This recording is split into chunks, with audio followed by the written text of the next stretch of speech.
Hi, myself Mr. Vinod Ainor, Mahatma Gandhi Vidya Mandir, MSG Arts, Science and Commerce College, Malegaon Camp. Department of Chemistry, Class TYBSc, Semester 4th, Subject Analytical Chemistry, Paper 4th, Term 2nd, Chapter Chromatography, Topic Types of Chromatography. Types of क्रोमॅटोग्राफीमध्ये आपण दोन टाईपच्या chromatography बघतो, adsorption chromatography and partition chromatography. The adsorption chromatography has stationary phase solid, then mobile phase liquid, then solid liquid type, and mobile phase is gas, solid gas type. तर solid liquid टाईपमध्ये आपण column chromatography, thin layer chromatography, ion exchange chromatography यांचा study करतो. Mobile phase gas असेल solid gas type, त्याच्यामध्ये आपण gas chromatography बघतो. Then partition chromatography, the stationary phase liquid, mobile phase liquid, the type liquid. Then study paper chromatography and gel chromatography. Mobile phase gas, there is gas liquid type, gas liquid chromatography are studied. Then principle of chromatographic analysis with matchbox model. आपल्याला आता chromatographic ॲनालिसिसचं मॅचबॉक्स मॉडेलच्या सहाय्याने principle बघायचे. Here we use matchbox model to explain the principle of separation by chromatography. Matchbox model use करून आपल्याला जे principle आहे सेपरेशनचे ते आपल्याला बघायचे क्रोमॅटोग्राफीमध्ये. Here the stationary phase and mobile phase both are assume to be liquids. आता स्टेशनरी फेज आणि मोबाईल फेज दोघं आपल्याला लिक्विडमध्ये बघायचे. The matchbox is assume to have two columns. तर आपण मॅचबॉक्स जर बघितलं तर त्याच्यामध्ये दोन कॉलम्स असतात. Column first of the box represent stationary liquid phase. Column first जो आहे तो आपण स्टेशनरी लिक्विड फेज म्हणून रिप्रेझेंट करतो. Column second of the box represent mobile liquid phase flowing over the stationary phase on the column. आणि column 2मध्ये आपण जो बॉक्स रिप्रेझेंट केला आहे तो मोबाईल लिक्विड फेज म्हणून केलेला आहे. म्हणजे त्याच्यामधून स्टेशनरी फेजमधून मोबाईल लिक्विड फेज काय होत असतो, फ्लो होत असतो.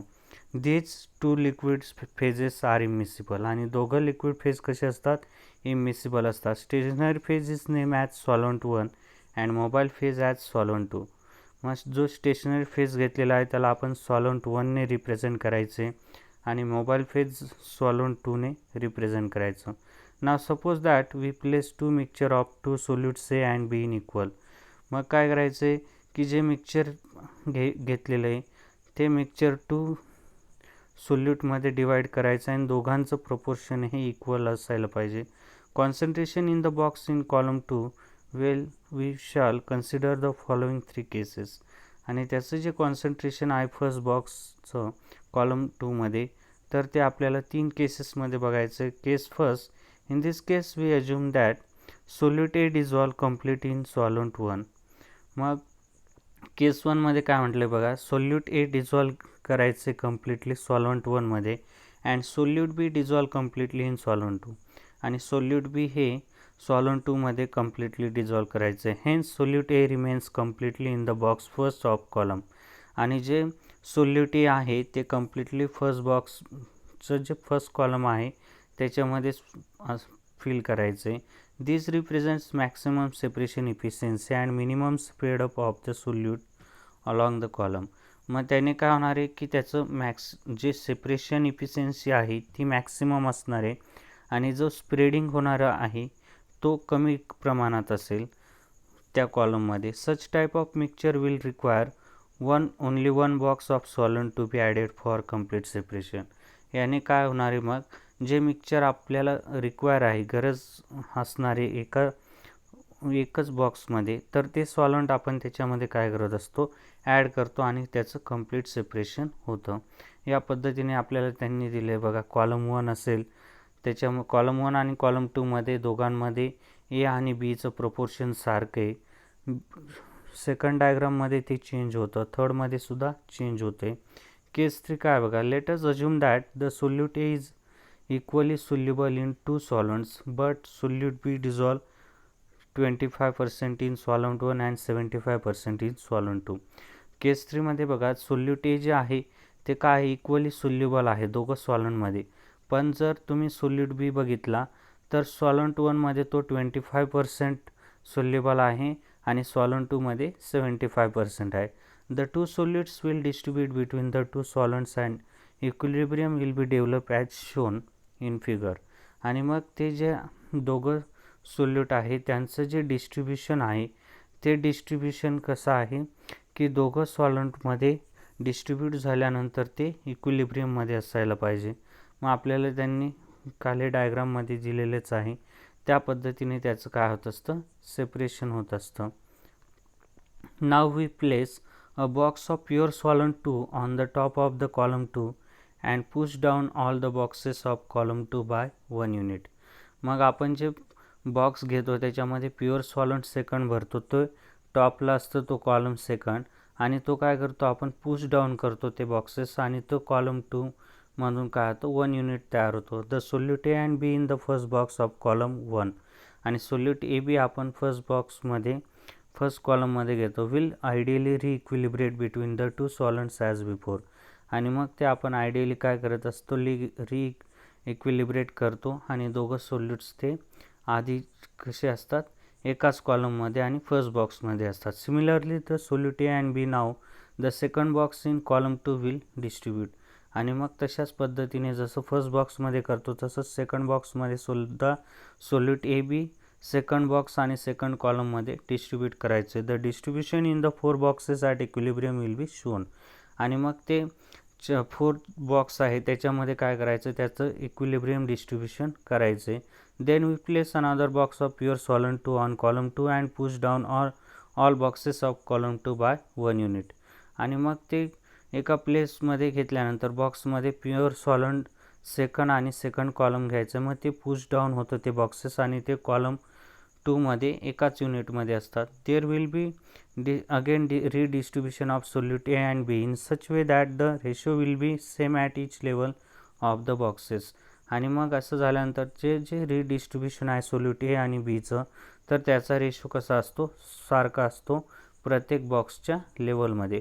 For example in the second box there will be a total fraction of 2/4 into 1/4 plus 1/4 असं त्याचं टोटल फ्रॅक्शन होत असतं. अँड 12/32 बी इंटू 3/32 प्लस 9/32 अशा पद्धतीने त्यांचं सेकंड बॉक्समध्ये काय करायचे रीइक्विलिब्रेट करायचं आणि distribute of the two solvents आणि दोघं सॉल्व्हंटमध्ये ते डिस्ट्रीब्यूट करायचं. In all this A is equally distribute and B dissolve to the extent of 75%. मग ए जे आहे एचं इक्वली डिस्ट्रीब्यूट करायचं पण बीचं काय करायचं आहे 75%मध्येच तो डिझॉल्व करायचं आहे. In the second solvent the process of adding more solvent to and column 2 and pushing down all boxes by 1 unit is repeated several times. आणि मग सेकंड सॉल्व्हंट जे आहे ती प्रोसेस आहे ॲडिशनची मोर 2 सॉल्व्हंट आणि 2 कॉलम ते काय करायचं पुशिंग डाऊन करायचे आणि त्याच्यामध्ये सुद्धा 1 युनिट तयार होतो आणि ते प्रोसेस आपल्याला रिपीट सेव्हरल टाइम्स करायची. Both solutes gradually move down the column आणि दोघं सोल्यूट काय होतात मूव्ह होतात डाऊनला. Since B is more soluble in solvent 2 it moves faster than A. आणि मग बी जे आहे ते काय आहे सॉल्व्हंट 2मध्ये सोल्युबल आहे जास्त आणि मूव्ह होतं ते एपेक्षा फास्टर मूव्ह होतं. Therefore two solutes are gradually separated from one another.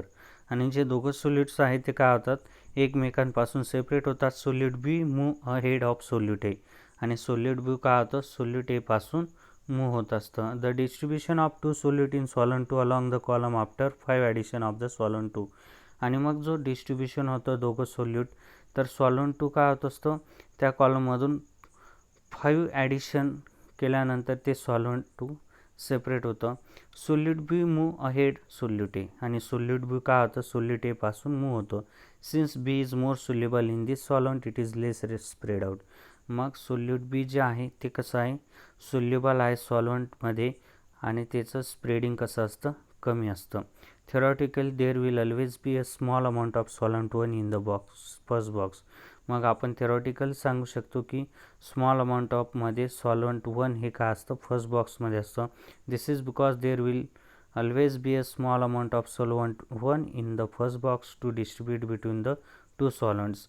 मग आपण सांगू शकतो की स्मॉल अमाऊंटमध्ये सॉलंट 1 हे फर्स्ट बॉक्समध्ये असतं, त्याचं डिस्ट्रीब्युशन होतं टू सॉलंटमध्ये. After many addition of solvent 2 the concentration of A in the stationary phase that is solvent 1 and concentration of B in mobile phase that is solvent 2. आणि मग आपण सांगू शकतो की असं आफ्टर मेनी ॲडिशन सॉल्वंट 2चं concentration A आणि stationary phase that is solvent 1 आणि concentration B in the mobile phase that is solvent 2 हे काय होत असतं, इन्क्रीज होतं. इन्क्रीज झाल्यामुळे काय होतं तर it result in the separation of component A and B in the mixture of two phases. आणि मग त्याच्यामध्ये आपल्याला असं कन्क्लुजन मिळतं की जे सेपरेशन कंपोनंट्स असतात ए आणि बी ते मिक्सचरपासून टू फेजेस तयार करत असतात. Theoretical plates and efficiency of chromatographic column. मग आपण त्याचं थेरॉटिकली इफिशियन्सी सांगू शकतो. We consider each box in the column mention above represent theoretical plate. The height equivalent to the theoretical plate represent height of the single theoretical plate, thickness of one plate that is height of one layer of the column. मग आपण जो box घेतो त्या कॉलममध्ये तिथं आपण represent करतो theoretical plate आणि मग त्या थेरॉटिकल प्लेटची काय घेत असतो, इक्विव्हॅलंट हाईट घेतो आणि ती आपण रिप्रेझेंट करतो height of single theoretical plate. आणि त्याची थिकनेस त्या प्लेटची एक आपण काय घेतो थिकनेस घेतो आणि एक असतो हाईटचा लेअर असतो त्या कॉलममध्ये. The larger number of theoretical plates the larger will be number of redistribution process. जेवढ्या नंबर ऑफ थेरॉटिकल प्लेट असतील तेवढं त्याचं रिडिस्ट्रीब्युशन प्रोसेस असेल आणि त्याचं इफिशियन्सीसुद्धा मोर असते. Thus for a given length of column the number of theoretical plate n will be more in height of the height equivalent theoretical plate in column is small. आणि मग आपण जी लेंथ आहे कॉलमची त्याच्यामध्ये नंबर ऑफ थेरॉटिकल प्लेट्स घेतो तेवढी त्याची काय असते, मोर हाईट असते, त्या height equivalent to the theoretical plate. Therefore smaller the height equivalent to theoretical plate, more is the number of theoretical plate and greater is the efficiency of chromatographic separation. This is the basic principle of all types of chromatographic process. Thank you for watching video.